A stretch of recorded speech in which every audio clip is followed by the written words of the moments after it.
Hirap na ba kayong humanap ng pang-exchange gift at pang-regalo ngayong holiday? Tara, usap tayo.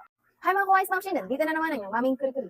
Unahin ko na itong super cute na lipstick organizer. Tingnan nyo naman yan mga mamshi ko, super cute niya. Tapos pwede nyo pa siyang gawing keychain sa mga bag nyo. Pwede din po mga mamshi gawin yung coin purse, di ba? At ito mga mamshi ko, less than 50 pesos lang to. Very nice tong ipang-regalo sa mga inaanak nyo dyan. Hindi siya mukhang cheapy pal. At kung medyo sporty ang inyong pagriregaluhan, netong pinakamaganda. Knee pad, less than 100 lang to mga mamshi.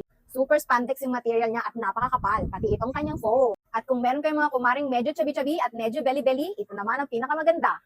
Talagang magugustuhan nito mga mamshi ko dahil looking sexy sila dito. O, diba? Mura lang din yan. Ayan yung tela niya mga mamshi ko. Hindi siya mukhang mumurahin. Napakakapal at napaka-spandex din. O, diba? At itong fruit lip oil, super nice niya talaga sa mga lips. Sino mag-aakalang 50 plus lang to mga mamshi ko? Super bango at talaga namang mamomoisturize ang inyong mga lips. Nakabox na rin siya, madali siyang balutin. So alam niyo na, kung may nagustuhan kayo dito, lalagay ko lahat ng link sa Yellow Basket. Click my Yellow Basket, check out now!